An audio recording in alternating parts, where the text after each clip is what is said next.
ఈ నవగ్రహ దోషాలని తొలగించడం ఒక్కొక్క గ్రహానికి ఒక్కొక్క క్షేత్రంగా ఏమేమి ఉన్నాయి గురువుగారు మనకి? మనము నవగ్రహ అనుగ్రహాన్ని పొందాలంటే మొదట మన శరీరంలోనే ఆ స్థానాలు ఉన్నాయి. ఎక్కడో క్షేత్రాలు ఉన్నాయి అనుకుంటాం. మన శరీరంలోనే పంచభూతాలతో పాటు నవగ్రహాలు ఉన్నాయి. ఇది శుక్ర స్థానం, గురుస్థానం బృహస్పతి. ఇరు గురువుల్ని ఇలా కలిపితే జ్ఞానముద్ర అయిపోయింది. ఒకరేమో అసుర గురువు, ఒకరు దేవగురు. ఈ విధంగా ఉంటారు. అదేవిధంగా ఇదేమో ఆకాశ తత్వము, శని భగవానుడి అనుగ్రహం ఉన్న స్థానము. ఇక్కడ ఉన్నదేమో సూర్యస్థానం, ఇదేమో బుధస్థానం, చంద్రస్థానం, కుజస్థానం. ఇవి రెండు.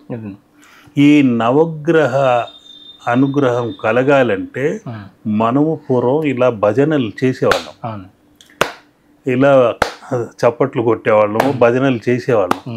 ఈ ఎంత మోగితే, ఎంత శబ్ద తరంగాలు ఎక్కువైతే ఆ ఇంట్లో నవగ్రహ దోషాలు అంటూ ఉండవు.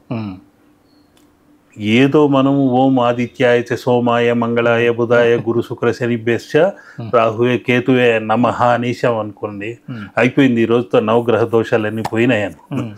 మంత్ర విధానంతో పాటు తంత్ర విధానము ఇవి చేయాలి. ఇప్పుడు మంత్ర విధానము రాముడి కాలంతో పోయింది, తంత్ర విధానము కృష్ణుడి కాలంతోనే అయిపోయింది. ఇప్పుడు జరిగేది యంత్ర విధానం. మనం యంత్రాల్లా మారిపోయాం. ఈ యంత్రలోకం నుండి బయటపడలేం. ప్రతి ఒక్కరి చేతిలో ఫోన్లు ఉన్నాయి. నలుగురు కలిస్తే ముచ్చట్లు ఏవో చెప్పుకునేవాళ్ళు, అవన్నీ పోయినాయి. ఇప్పుడు ఎవరికి వారే యమునా తీరే, ఎవరికి వారు ఒంటరి వారే. నలుగురు ఉంటే నలుగురు చేతిలోనూ ఫోన్లు ఇలా చూసుకుంటూ కూర్చోవటమే తప్ప ఎవరు ఐక్యతతో లేరు. ఒక్కొక్క యంత్రం లాగా మారిపోయారు. ఇప్పుడు మనం ఇక్కడికి రావాలన్నా వాహనం యంత్రం కావాలి, మాట్లాడాలన్నా యంత్రం కావాలి.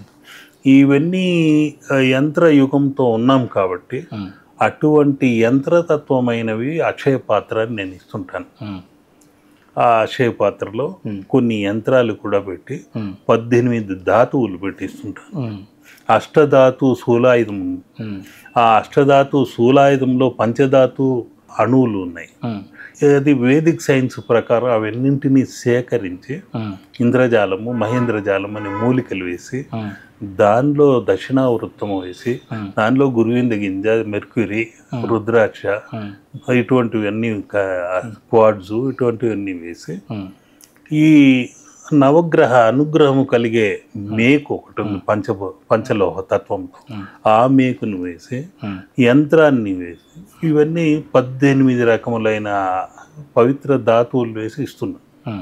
అది పెట్టిన వెంటనే ఇలా అనుకుంటే దానిలో ఉండే ఆ చిన్న చిప్పు చెప్పాను రెండు, అష్టధాతు శూలాయుధము. మన సెల్ ఫోన్లో ఉన్నది చిన్న ప్లాస్టిక్ ముక్క, దానిపైన ఏదో ఒక చిన్న రాగి తీగల్లా ఉంటాయి. కానీ ఈ అష్టధాతు సమేతంగా పంచధాతు ఉంది.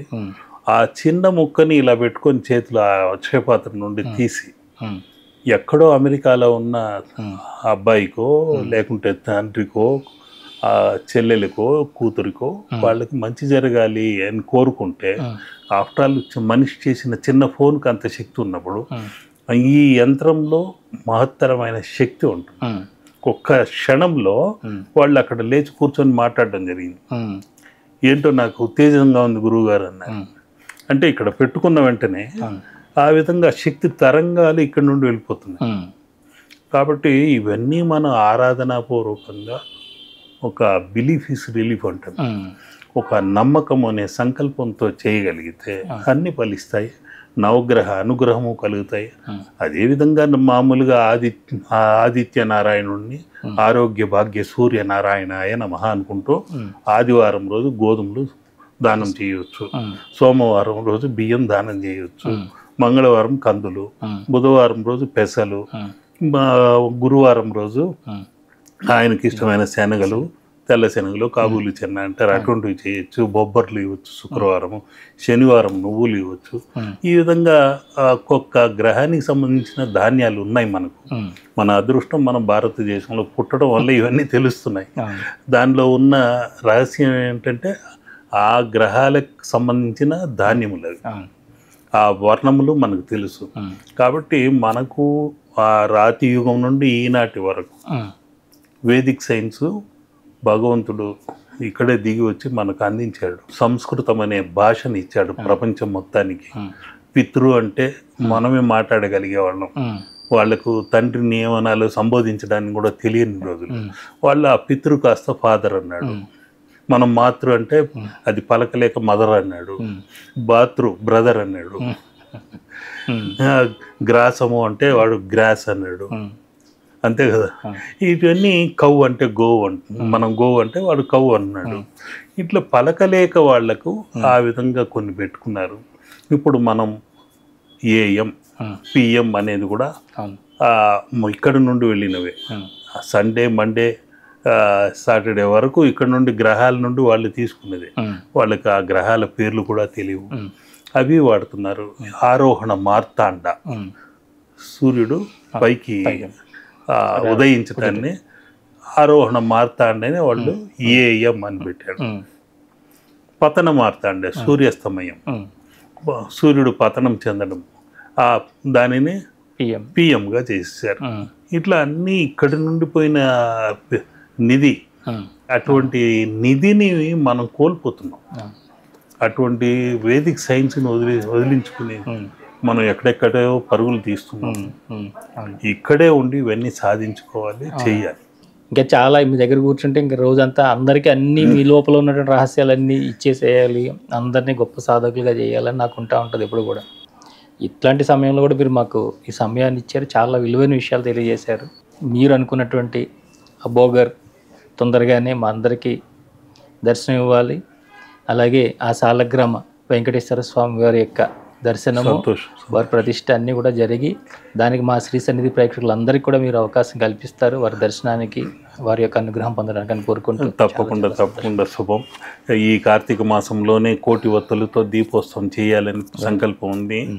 అది కాకుండా పంచభూతములకు మీరు ఇందాక అన్నట్టుగానే 5 లక్షల ఒత్తులతో నలుదిక్కుల దీపారాధన చేయాలనుకుంటున్నాము. అప్పుడు మన ఛానల్ ద్వారానే అవన్నీ లైవ్లో పెడదాము, అందరికీ ఆ కాంతుల్ని అందజేద్దాము, అందరూ వెలుగుబాటులో పయనించేలాగా చేద్దాము. సనాతన ధర్మంలో అనేక మర్మాలు ఉన్నాయని తెలియజేద్దాం. మీ ఛానల్ ద్వారా అనేక మంది గురువుల్ని పరిచయం చేస్తూ ఈ విధంగా మా లోపల దాగి ఉన్న రహస్యాలన్నీ బయటికి లాగి అందజేస్తున్నారు. కాబట్టి తప్పకుండా మన ఛానల్ ద్వారానే ఈ విషయాలన్నింటినీ తెలియజేద్దాం. లోక కళ్యాణం కోసం, మానవాళి కోసం నా వంతు కృషి, నాకున్న తెలిసిన జ్ఞానాన్ని నేర్చుకుంది పిడికిడంతే. నేర్చుకోవాల్సింది నేను నిత్య విద్యార్థినే, ఇంకా నేర్చుకోవాల్సింది సముద్రం అంతా ఉంది. నేర్చుకున్న పిడికిడ అందరికీ పంచిపెడదాం.